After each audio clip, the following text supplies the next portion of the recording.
Russ W. Go Hills TV, powered by JBS. Time for the Warrior post game. The Warriors come up short tonight, 87-82 in overtime. First loss of the season for the Indian Hills Warriors in a very exciting basketball game, very physical basketball game.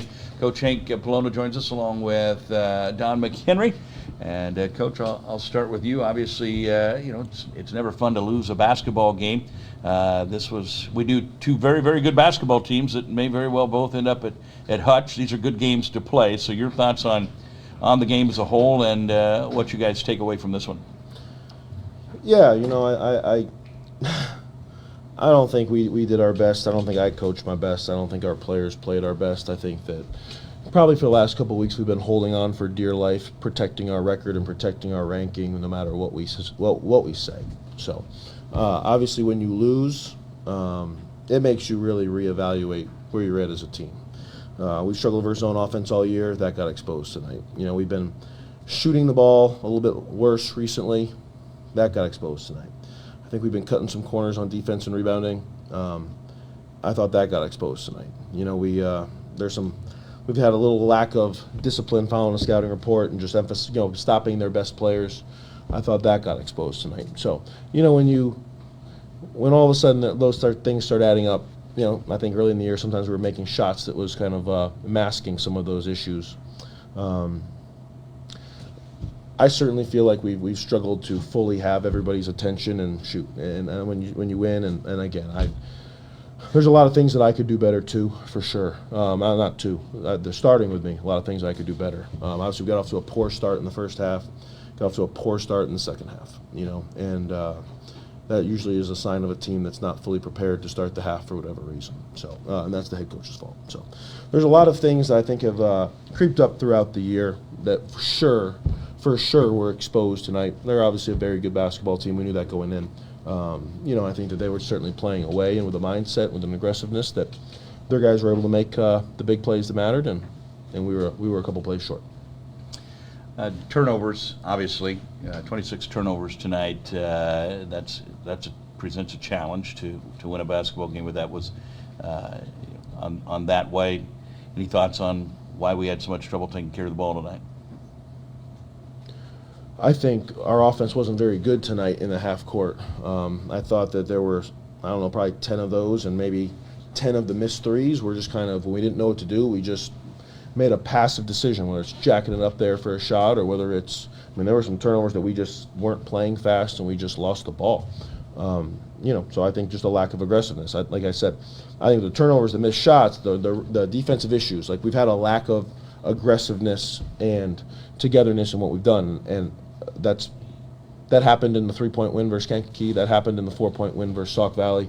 Versus Kankakee, David Jones ran down a really terrible turnover and possibly fouled the guy, but that didn't get called, and we were able to come out with a win. Versus Sauk Valley, they missed a three from the right wing that I thought was going to go in. So it's easy to forget that those things happen. When you lose, you want to, you can look at the 15 things we did wrong. But for sure, we've had about 15 things we've been doing wrong the last few games, and we got to try to figure out. Hopefully, this gets us to understand, where we're at. I think 5 teams in the history of junior college have ever gone undefeated, and I don't think that we're currently anywhere close to one of the 5 best teams ever. So, these things are bound to happen. You're bound to get, those things are bound to add up to a loss, especially when you play very talented players like NEO. They were certainly hungry to play all day, and they certainly deserve to win. Don McHenry has had a tremendous first half of the season. We're going to go into the break 14-1. Obviously, this one stings tonight. But again, as Coach said, only 5 teams have ever won undefeated. If at the start of the year you would have said we're going to go into the break 14-1, most of the time, in theory, you would take that. So it's been a good first half. Your thoughts on the first half as a whole, more so than even tonight, and how much fun you guys have had, and what the first half has been like? I think the first half of the season been real good for us. Like Coach said, a lot of the stuff that came back to bite us tonight, it was kind of like a mask over it because we were still winning with those mistakes. And I just think before the season, I honestly didn't probably think we was only lose one game. I thought we'd have a couple of them maybe, but it do sting now that we got it. I feel like we should be undefeated right now, but well, you hit some big shots down the stretch. Talk to me a little bit about your mindset as a shooter. You're obviously have proven early on to us as a Warrior Nation that you're not afraid of any moment in the game. I'm sorry about what was that? I said you appear to be not afraid at any moment in the game. You hit some big shots down the stretch, and you've hit some big shots this year. You look like the kind of guy that wants the ball on your hands in the big moments. Yeah, just I know the guys like I'm just for the team. Somebody got to come through for us.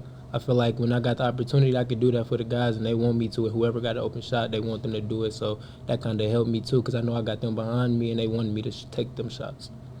Well, Coach, we did out-rebound them tonight by a pretty good clip for our guys, 63-40, and David Jones had 18 rebounds. Talk a little bit about him on the boards tonight. Yeah, well, I thought David Jones and Travion LeBeau probably kept us in that game.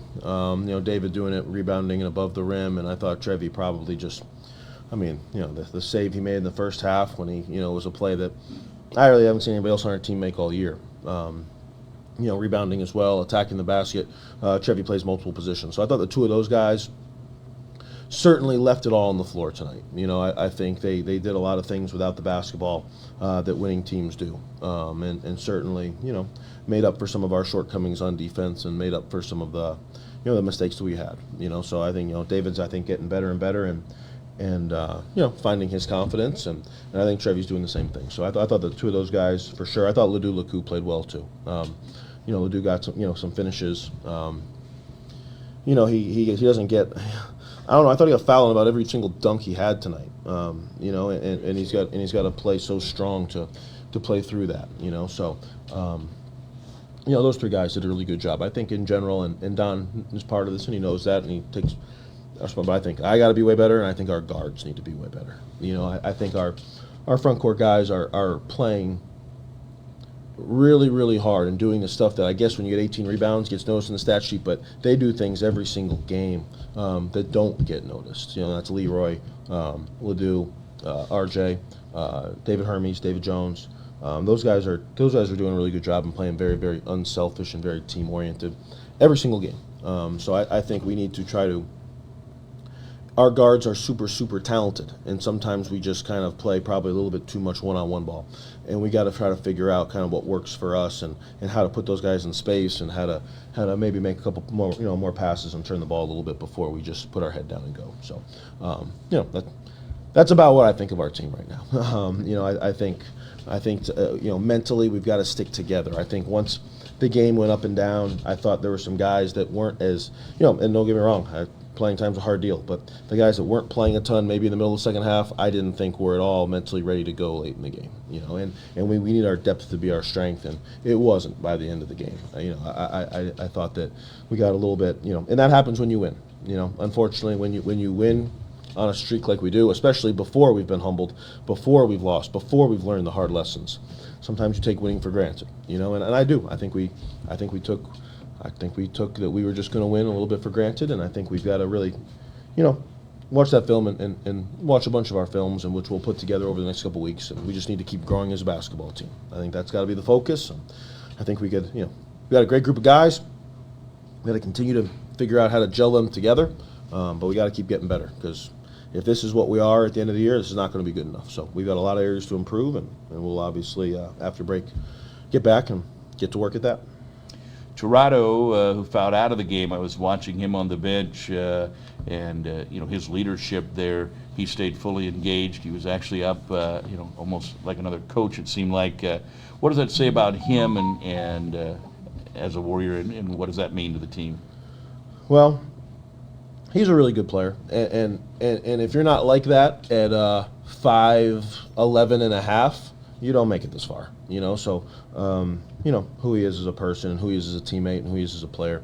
I'd be surprised and disappointed if he wasn't like that. So, yeah, he's been a huge part of our success. He's had a great year and a half here, and I think he'll be one of the main guys, that focuses on trying to make sure we do better and we end up having the best season that we can have. All right, we go into the break now, and obviously we're going to come out of the break with, not that there's ever an easy game on the schedule, but we're going to get Dodge City, then we're going to get Moberly, then we're going to get Southeastern. So it's going to be right out of the chute with some stiff competition. So what will the holiday break look like, if you know at this point? How much break will the guys get, and when do you go back to work? We'll finish up class the next week or so, and then we'll probably come back on about the 27th. I want everybody to, we've been going at this from, if you count summer, we've been going at this a long time, and I think that all of us, I think we were trying to really hold it together these last couple weeks. And I think we got to probably get a break from this, mentally rejuvenate, spend some time with family, enjoy the holidays, recognize what we've done as a whole is a very, very successful start to our season. But obviously we've been through we started with Dodge City and had John A. Logan in there and Cloud County and Northwest Florida, and we've been through this before. So I don't think there's anything daunting in front of us. I think everything that's in front of us is what it is, and we're going to try to make sure that we're ready to go. But I do think the break comes at a good time, and hopefully we can recharge our batteries, get completely healthy, and come back and have a good January, February, and hopefully into late March. All right, Don, you got your Christmas list ready? Christmas is on the way, man. Yeah. All right, Warrior fans. The Warriors dropping tonight, 87-82. Going to finish the first half of the season 14-1. And we're going to celebrate that and hope that you'll come out and celebrate with us on Tuesday at 5:30 at the Warehouse Barbecue and Brew House as we're hanging with Hank and the Warriors and just having a great Dining time. With Don. Dining with Don. Lounging with Leroy. Eating with Eddie. Yeah, eating with Eddie. They're all going to be there. Your chance to really get to know these guys and celebrate this team that we know is going to have a great second half of the season and just enjoy some good companionship in the holidays at the Warehouse Barbecue Brew House. It will be in lieu of the coaches show, so we will not have that live on Go Hills. So we invite you to come out. We're giving away a 50-inch TV and some other great prizes, and we're celebrating at the Warehouse Barbecue Brew House. We hope you will do that. Big thanks to Thumbs Up Awards on a beautiful trophy handed out tonight. I think had I been eligible, I might have had a shot at it. Who won that? Little Charlie. Hey. Little Charlie. A heck of a ugly sweater he had on. So good for him. He gets the big trophy from Thumbs Up Awards, and we appreciate that very, very much. And for everybody that threw a teddy bear tonight for Toys to Tots, that's a wonderful, wonderful thing. So thanks for watching, everybody. We appreciate it. Warriors dropping tonight, 87-82, and finish the first half of the season at 14-1. We'll see you on Tuesday night at the Warehouse on Go Hills TV, powered by JBS. I'm Russ W. Oker saying so long, everybody. Go Warriors!